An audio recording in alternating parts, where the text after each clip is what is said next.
Hey, everybody. Good morning. Thank you so much for joining us.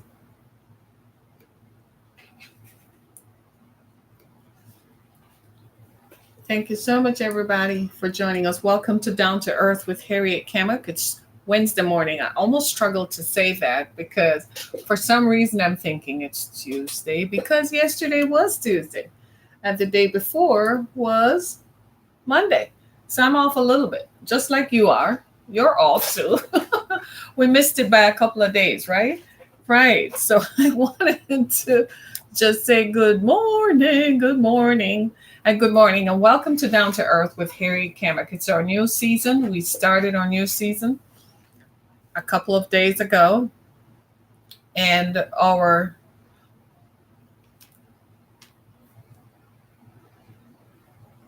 thank you so much for joining us, everybody. Welcome to Down to Earth with Harry Kamek. It's such a pleasure to be here as we stream across a plethora of media. Just thank you. We stream across the universe to bring good news and to talk about the issues that matter. Thank you to all our listeners everywhere, whatever network you're listening to us on. I just want to say thank you so much for taking time out to be with us. On our show yesterday, we talked with April, who is the mother of is the mother of a missing child, and she uncovered some interesting stories about her own battle and her own journey to bring her daughter on. We learned that April is a survivor of cancer. She's in fact undergoing cancer treatments right now, and that her daughter is still missing after 2 months, and that originally when she reported it to the police department, they didn't deem it serious. And I don't know about you, but I don't know in what universe a child missing is not a serious matter. The trafficker who took the child apparently had the child in her own handwriting. It seemed like a struggle had taken place, and in her own handwriting had the child write a note saying that she was okay. All of these points to me that this is indicative of trafficking. So I'm asking your support. So go to the Facebook page for Ameria Hall and leave a message. Just leave a message of encouragement as this entire family is contracting and experiencing loss. And this just highlights the number of missing women and children throughout the country. Somewhere, somehow, somebody has a missing relative. So we just wanted to make sure that for those who are in the fight, they stay in the fight as we try to figure out how to bring these children home. And then as we continue our focus on violence leading up to October, when we focus on intimate partner violence, but now we're focusing on just violence is prevalent in our community. Violence is prevalent in our society. You would admit that. I mean, we've seen more mass shootings in the last 3 months, more than we're comfortable with. And I'm not suggesting by any stretch or any scope of the imagination that mass shootings are ever comfortable. And no, that's not the issue. What I'm saying is that there have been so many mass shootings that we're becoming overly sensitized. We're suffering from dissociative trauma. So I wanted tomorrow on our show, we're going to talk about women in prison, and I'll have a guest on. And she was falsely accused. I mean, you've seen the stories recently of someone who, 3 men in Philadelphia who have been exonerated by the DA because they actually went back and looked at the cases. And in looking at the cases, even without DNA evidence, they could look at the case and see that these people had nothing to do with the crimes that they were accused of and had sat in jail for one guy for as much as 34 years for something he did not do. That is unjust. Nobody should spend time in jail for something they didn't do. Come on now. And so we're going to talk with my guest tomorrow, has a similar experience where she was jailed for something she didn't do. So she's going to tell her story of how that happened and what has happened since she has emerged from jail, how it interrupted her life. She can't even get a loan to go to college in the regulations and the laws that take place today. So that's one. The next day, we're going to talk with someone whose son, interracial marriage, interracial dating, was just dating. He's black. He was dating a white girl, some remote part of Michigan. And he turned up dead. Just turned up dead. And the police or nobody can give an answer as to what happened to this young man. So we're going to talk about that. And then next week, we're going to have a guest on who's going to talk about the gun violence that's taking place in Detroit. We're going to talk about why there are so many guns on the streets in Detroit, What is happening? Is this gang warfare? Is this territory? Is this gang warfare about drugs? Is this gang warfare about who owns the commerce that takes place on that corner, whether the commerce is prostitution, whether it's drugs? We're going to have a conversation. So we're waiting for our guests to confirm their availability, right? So these are the issues that matter. In today's world, what we're finding is that violence has become an intersection in our lives. We didn't want it to, none of us wanted to. In fact, I'm probably going to lose some of you as my viewers because you don't want to hear this, because you're like, that's not my story, because you probably live in a space and in a place where violence is not your issue, where you don't, it's not relevant to you because you don't find it your story. But for most of us in the country, this has become a pivotal point. We're at the stage now where we're seeing violence in epic proportions. I mean, people just feel like they can walk around with a gun like we're in the Wild Wild West or something. And who says that I don't believe you should have a gun? I believe you should have a gun. I just don't believe that you have the right to take that gun out and shoot into innocent people. And that's where you and I agree. And I know you agree with that, because you're like, who does that, right? You just want a gun because it's part of your manhood. It's part of how you grew up. It's part of how the male members of your family express their manhood. And I agree with you on that. I mean, there's nothing totally wrong with that. I don't believe in feminizing men, or that you have to emasculate men and feminize men to get what you want to live in a violence-free society. I don't believe that. I believe there's a consciousness, because the men who are shooting people are crazy and stupid. Most men are not. So I don't believe that we need to emasculate men and feminize men in order for them to not be violent. I don't believe that. But what I believe should happen is an honest conversation about the need for carrying guns in public spaces.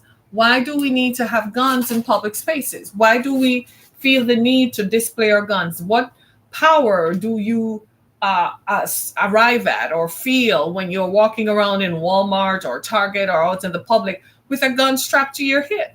I just want to know, what does that tap into? And I know most of you guys out there are shaking your heads like, I don't need that to feel powerful. I'm a man, I'm empowered, blah, blah, blah. And as women, I enjoy, I feel good about that. But there is a point at which it is no longer safe. And I'm so glad that Walmart and Kroger, have you guys noticed, have stepped into the foray and are asking their customers, please do not walk around with your guns. Because pretty soon, you know what's going to happen? Those businesses are going to close, because most of us are going to say, you know what, I'll just order online and pick it up, right?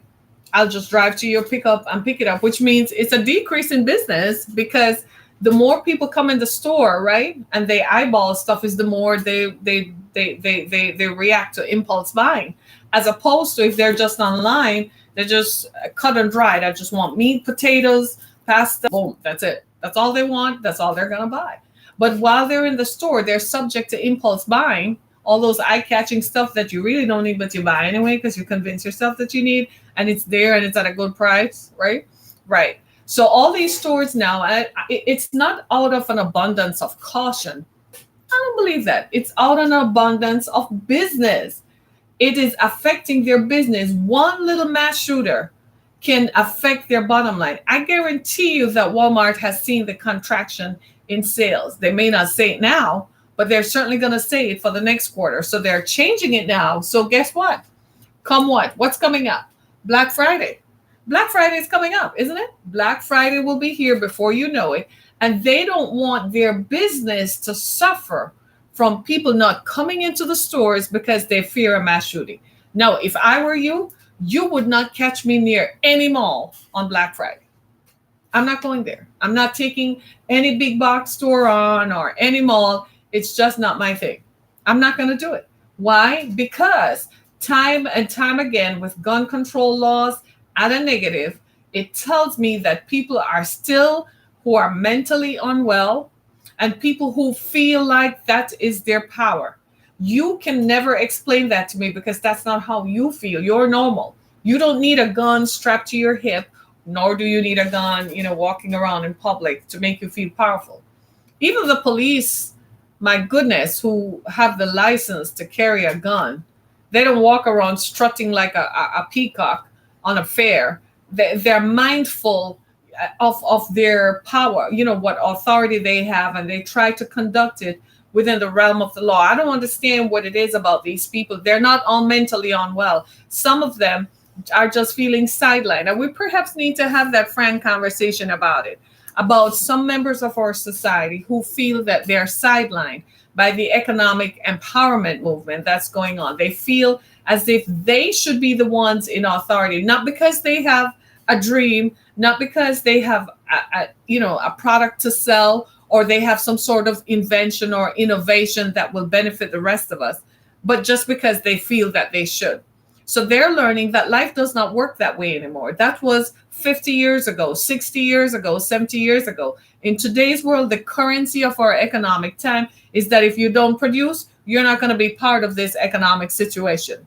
That's the currency that we live in today. That is the economic reality. And so people who find themselves outside of this new reality are struggling to find their relevance. And what they do, the only way that they feel they can retain some control is through violence. It's just like the shooting that happened in Odessa, Texas on Saturday. This man was fired. You all keep firing people. Why are you all firing people indiscriminately? That is not to say if someone does something you as an employer doesn't have the right to, but you need to let people go gently. This man was fired on Saturday, and he called the police, and the employer called the police on him. But before anyone could react, he was driving down the street erratically, and the state trooper saw him and pulled him over. And he shot the state trooper and then went on a shooting rampage to kill everybody else off because he got mad. Listen to me very carefully, brothers and sisters. I don't care if you are mad. Do you know how mad I get? I'm mad that the society disparages against me based on my color, not based on my ability, not based on the content of my character, but the society dares to think they can disparage me against my color. Don't you think I should be mad about that? You never assessed my intelligence. You never looked at my contribution to the society. You just deemed to look at my color and to say that I don't have any value. I should be mad about that. But do you see me walking around trying to shoot anybody or argue with anybody about my value? If my value is perceived by you, that's your problem, not mine. I know what my value is. And as far as I'm concerned, while you're busy judging me for my value, I'm also judging you for your value. You see what I'm saying? So now we have this conundrum, if you will, of people who have a perceived value of themselves that the rest of us are looking at. Well, what do you produce? You're sitting there looking away. Some of you are app developers, right?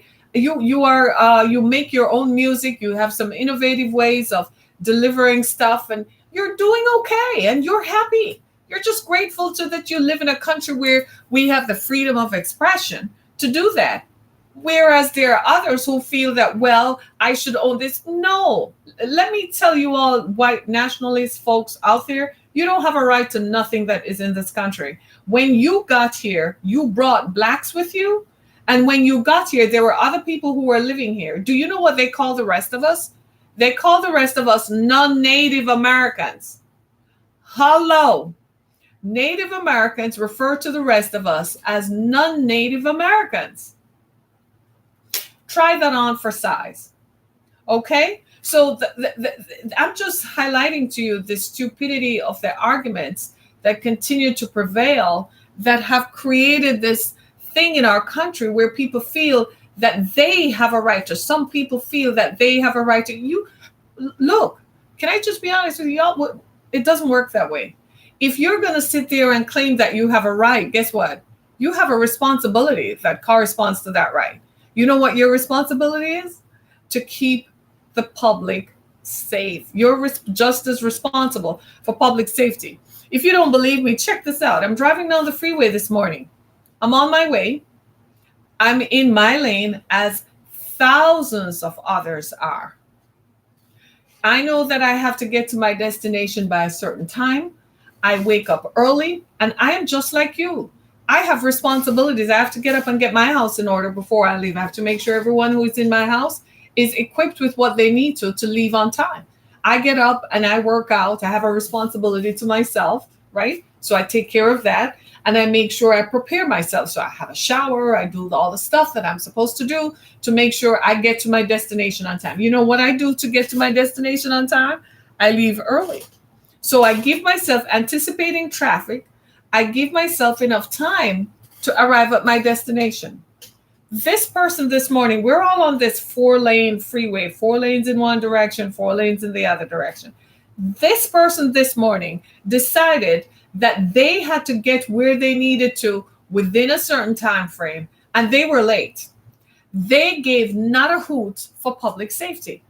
They drove not in the extreme left lane. My friends, they drove on the shoulder, much to the dismay and the chagrin of the rest of us. Because we were like, they must be crazy. Everybody was slowed down, like they must have lost their royal marbles.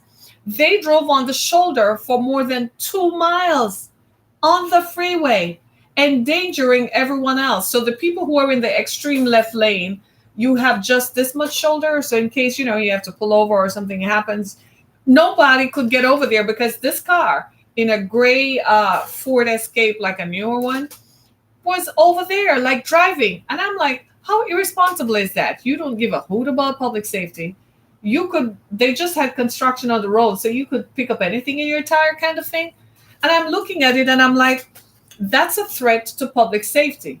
That's someone who regards nothing about public safety. Do you see what I'm saying? And they just kept on driving until finally someone let them in. Now, we're talking about 4 lanes of highway. You had 4 lanes to do the right thing, put your indicator on, and traverse and navigate through until you get ahead of the body of traffic. Now, traffic is traffic. I get just as frustrated as you guys get about traffic. You think I like it? It slows you down. But what I do is I leave early and build myself 40 minutes. I tell myself that it's going to take me 45 to 50 minutes to navigate. So I give myself a 10-minute loop that I'm still going to arrive at my destination on time. Do you see what I'm saying? So this person I'm referring to in the gray Ford Escape this morning on 696 going west, right, between Mound and Woodward, they just had no cares, no clue whatsoever. Didn't care a hoot about public safety. All they cared about was their own agenda. Well, in a lot of ways, that typifies what is going on in our country. A lot of people are just selfish, self-centered, right? Just focused only on their own agenda. So they don't care about public safety. They want maximum effect.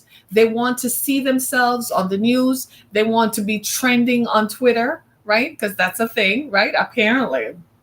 Sucks to be you and I who just think life should be normal, right? You're all looking at me like, mm-hmm. And they just want infamy. They want fame at any cost, even if it means taking someone's lives. That is the kind of violence. That violence is it, and the ramifications of it have eat into our everyday lives. And it is now causing the rest of us to be nervous. Like yesterday, I went to Target. Trust me. Trust and believe that somebody somewhere crashed into something and everyone in the space went like you could have heard a pin drop for like 5 seconds. Like everyone went like, do we duck or what do we do? Everyone was just trying to process, was that a normal sound or was that the sound of someone getting ready to cause a disturbance? That's what you call dissociative trauma. So you could tell for many of us, we were looking at each other like, I really shouldn't be here. This stuff that I need, I'm going to order it online and have it shipped to my house. Do you see what I'm talking about? The unintended consequences, the stuff that someone else created such trauma, the stress of the trauma, the stroma. Someone created such trauma that now the rest of us have to deal with it. Right? We've become so self-centered and so selfish. So this is why we're focusing on violence. I'm talking about it because I want to bring to your attention how much it affects the rest of us. Like I thought, honestly, I never thought I'd live to see the day when this kind of thing would be prevalent. Never. I thought that I would be talking about intimate partner violence, the violence that takes place between two people in a relationship or domestic situations. My friends, look at me. I never imagined, never imagined that I would be talking about this. I never imagined that this could ever be part of our experience. That somebody actually walks into a crowd and takes out a gun and reloads like it's nothing and shoots at random people. That guy in Odessa, Texas on Saturday, he shot at random people on the freeway. Unbelievable. So the rest of us are driving down the freeway and we're like, I'm not gonna make eye contact with anybody, and I'm definitely not gonna look, because you don't want people to suddenly just come and join up on you. And frankly, I wouldn't have given this a second thought. I would not have given this a second thought had this not happened. It's like, you know that saying, the sum of all your fears and your worst fears have come up on you. That's what we're talking about. So here are the somebody asked me yesterday, well, what are the ramifications of violence? Well, here's what it is, right? We suffer what I call dissociative trauma, and let me tell you how that works. In 2018, I had some young women came into my shelter, and they were severely traumatized, right? They were victims of human trafficking, and they had been trafficked as children. Three of them had severe traumatic experiences. Three of them were taken as children. One was 3. She was actually taken from a whole other country, right? Another one was taken when she was 8, and the third one, with the children traumatized situation. Her father actually told her when she was 8 to go stand on a street corner and give her body to grown men to make money for the family. She was 22 when I met her, right? And listening to their stories, I kid you not, listening to their stories traumatized me. I had to seek therapy myself. I had to go find my therapist and say, I need to talk. I kid you not, because the way they repeated their stories, and this is why sometimes I have learned since then not to reenact people's stories, because it's reenacting the trauma. Unless telling so is being done in a space where it has to because of law enforcement, I have learned that sometimes people have memory blocks that have blocked out certain parts of their story so that they don't ever have to replay it or so on. And yet for some of us, retelling the story is not empowering. For most people, it's traumatic. And so when I became aware of their situations and how, and I said to myself, if it's affecting me, how are they living with it? Right? And I had these young ladies in therapy and so on. Some had situations where it happened to them as older children, 14 and 16. And as I listened to their stories and recognized how much they too were suffering from the effects of post-traumatic stress, I began to realize that I too was suffering from it. I needed as much self-care as they did. So even though I took them out, I packed them up in my car, made 2 trips sometimes, right? And packed them up in my SUV and took them to the mall, took them to Walmart, because Walmart was safe then. It was safe then to go to Walmart, right? And took them to places like Five Below, where everything is $5, and just say, hey, here's $20. You go knock yourself out, buy what you want. I kid you not. And I began to realize that there is something called dissociative trauma, where you become traumatized by listening to the story of someone's trauma. This is new for you. If this is new for you and it's ringing true for you, pay attention to it, because you have to, when you're listening to your friend or your family member recount what happened to them that was a traumatic situation, I want you to sit down and listen and observe how you and your body is processing that information. Observe that, because that is going to give you an indication of what you need to do for self-care. Have you ever been around someone and you're a good listener, right? And you're always, if you're one of those persons like me, you're always hearing people's stories, right? and they come and they tell you, but after they're done, you feel like you've just absorbed a burden, or you find yourself being irritable, erratic. Suddenly you find yourself hungry, you need something to eat, and you become agitated. That is dissociative trauma. If you find that you become tearful and you're crying, it's not just your compassion. You are what? You have become a part of it. You see what I'm saying? So watch yourself, right? Be careful. You need to go and engage in self care. Anytime you come in contact with someone who has been exposed to trauma, be careful, right? Make sure that you go and you take care of yourself and do some self care, right? Because these things, say it, these things happen, right? These things happen, and and how do you survive it is entirely something that you have to determine your pace and your capacity to endure. Some of us are built to last. Some of us are built to withstand the traumas that people encounter. And yet for some of us, we can't even start. You know what I mean? It's like, dude, too much for me. Why don't you go talk to a therapist? I know someone you can go talk to. And it's okay to tell someone that. It's okay to say, have you ever thought of talking to someone?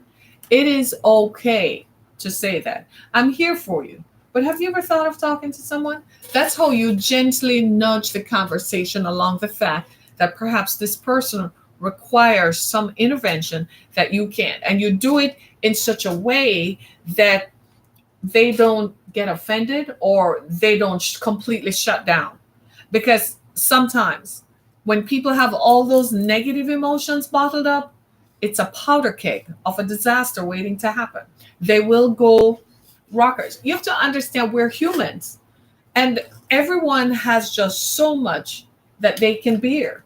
And some people, it's too much.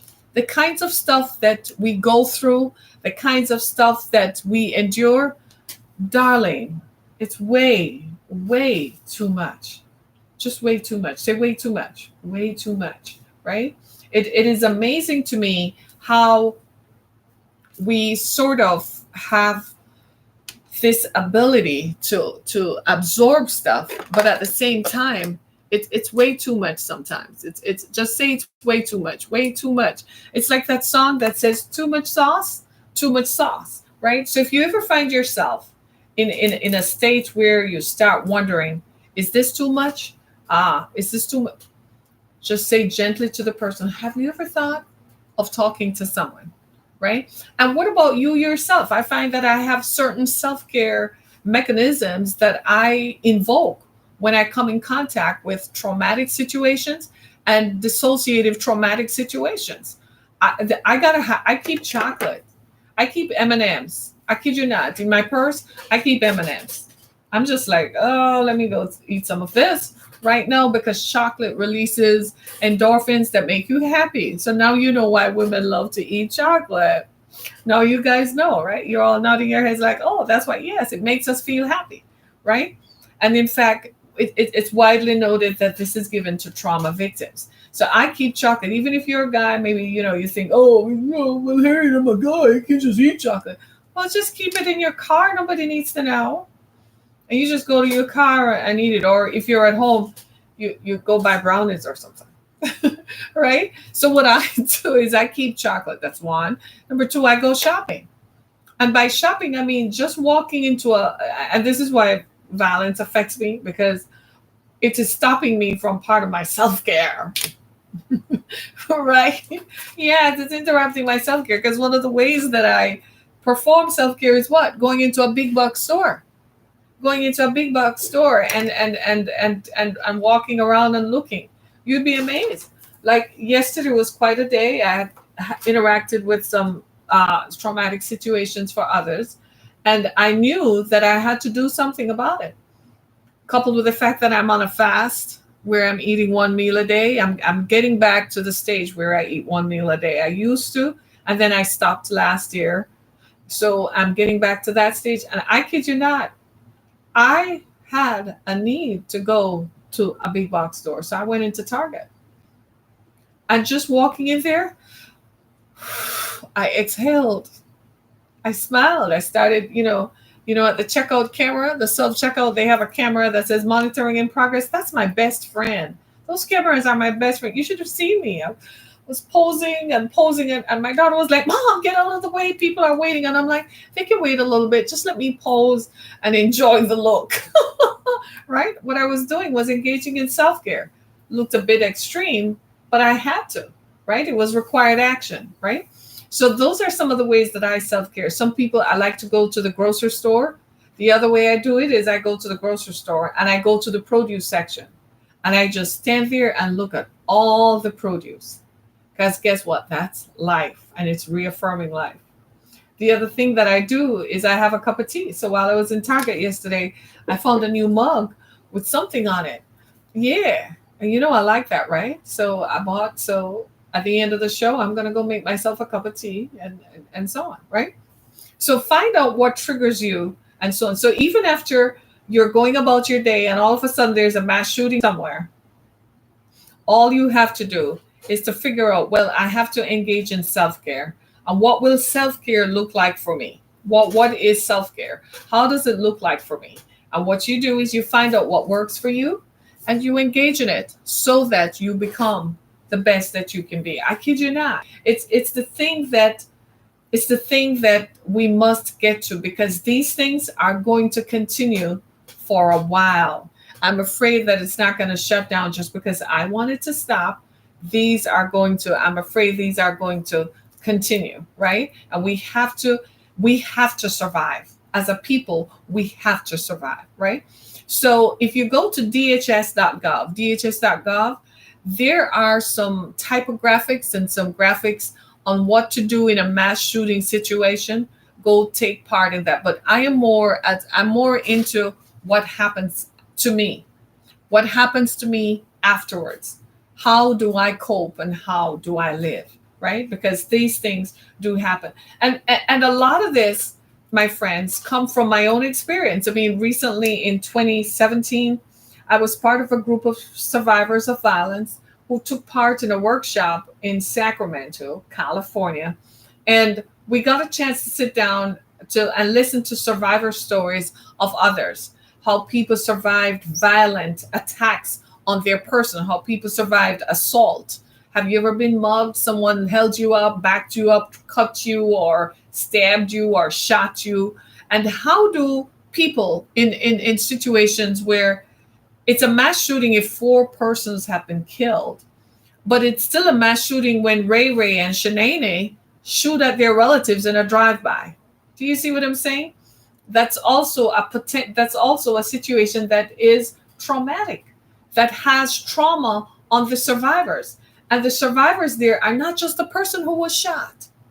The survivor is also the family members.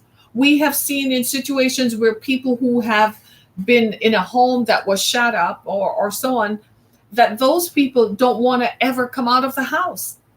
They don't want to they don't even want to come out to go to therapy.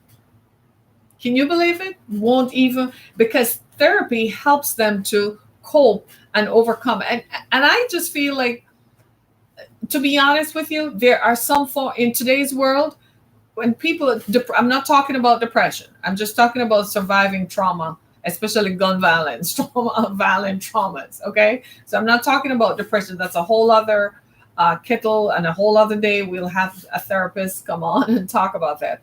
I'm talking about just surviving gun violence and surviving violent episodes and violence per se, right? We have seen where survivors, secondhand survivors, people who were not attacked, but who witnessed it. Have you ever thought about that? That the people who witnessed the attack in El Paso, in Odessa, and in Dayton, and in Parkland, and at Sandy Hook, and everywhere else there has been an episode, guess what? They are just as traumatized as the people who were assaulted You know who else are traumatized? The first responders. They're human people. They are not gods. They're not machines. They're human. The first responders, the police, whom we all call when something goes wrong, the 911 dispatchers, they're human. Recently, I saw a story trending about a 911 dispatcher who had resigned from her job. And when someone called in to say that she was drowning, She was kind of coarse when she responded to the person. The person had worked as a 911 dispatcher for 5 years. You know what happened to her? She reached the end of her rope. She couldn't take the trauma anymore. She had been traumatized. And in those scenarios, in those workspaces, they do have ongoing treatment for employees who have been traumatized because that's secondhand trauma, right? But think about it. The people who are first responders, the 911 dispatchers, right? Who hear our frantic calls, quick, someone is attacking me, quick, I'm being raped, quick, my house is on fire, quick, quick, come, somebody is shooting the place up, quick, there are multiple shooters. Those people are traumatized. Think about the ambulance and the EMT people. They suffer from trauma too, right? They have to go and clean up. The crime scene people who clean up, everyone deals with it in a different way. The police who have to come and go through it over and over, the prosecutors, the judges, when it goes to court and it becomes a case for the judge in court, every one of those folks suffer from trauma. Never thought about it like that? Well, it is, and it is, right? And so, social workers, let's not forget the social worker, the humble social worker, the no nonsense social worker, the practical social worker who shows up at the scenes and have to walk children and families through what's left and help them to piece together their lives long after the cameras are turned off, long after the police have left, long after the 911 dispatcher forgets about ever getting that phone call. What about the social worker? The social worker who has to talk and piece together.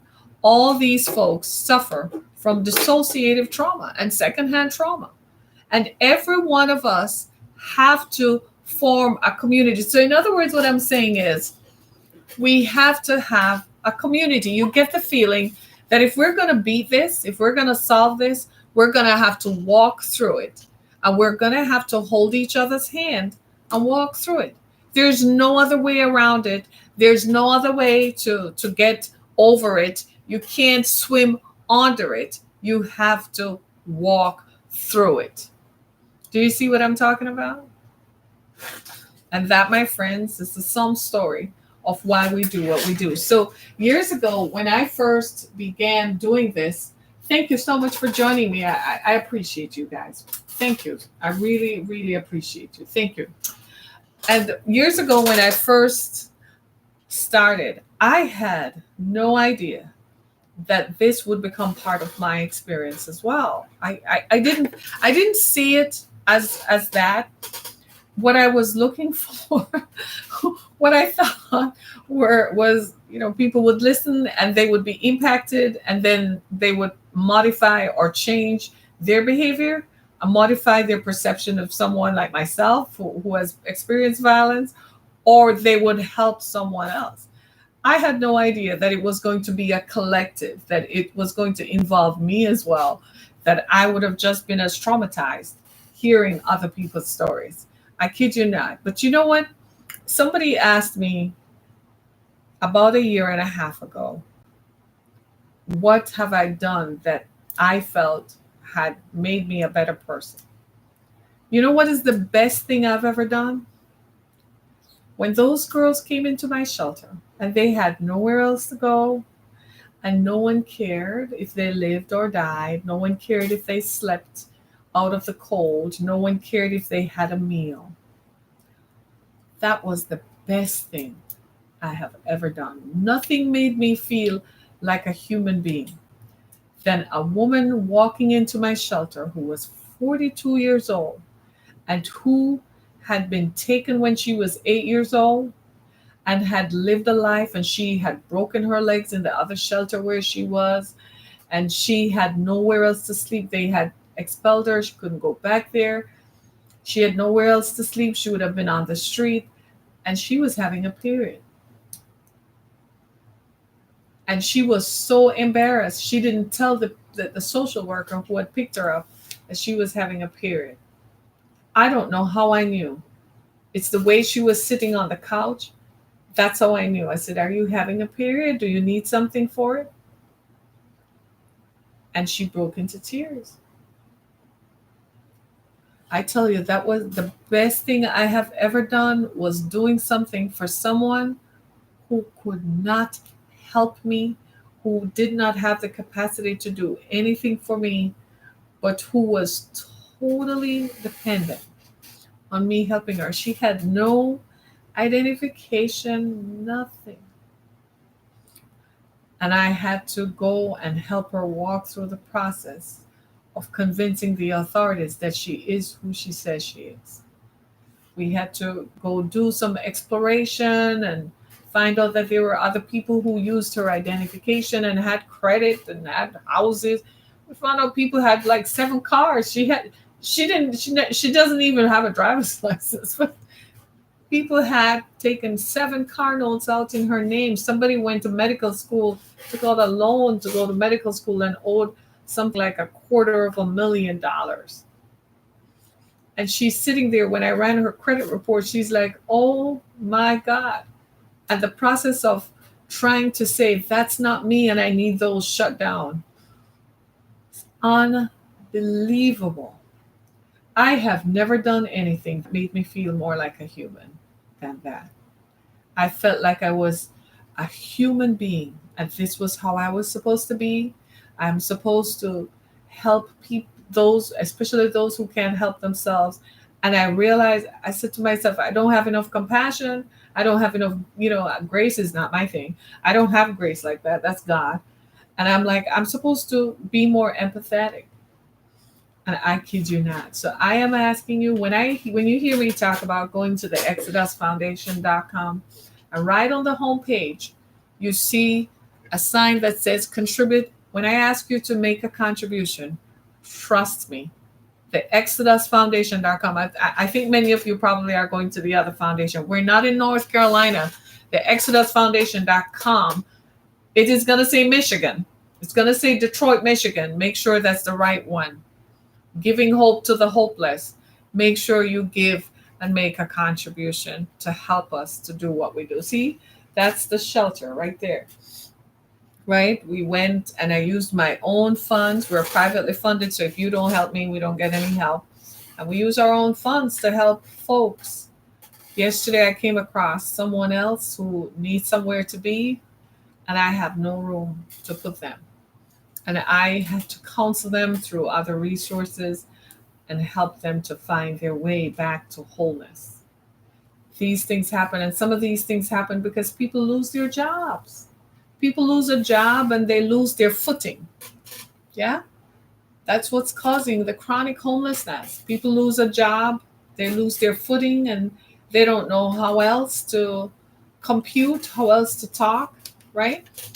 And so these things become an issue. We got to talk about it, right?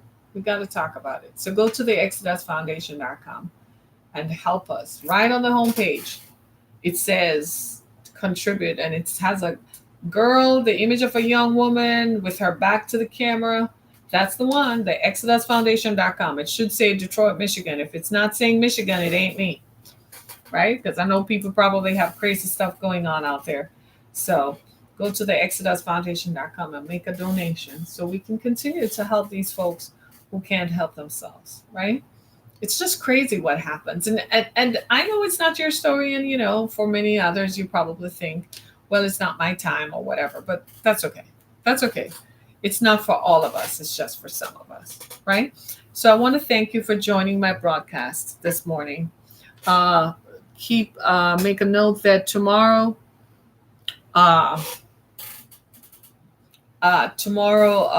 we start our broadcast. On our broadcast tomorrow, we'll have someone who has spent some time in prison, a woman who has been in prison. It's not like Orange is the New Black, so don't go thinking you're going to hear salacious details.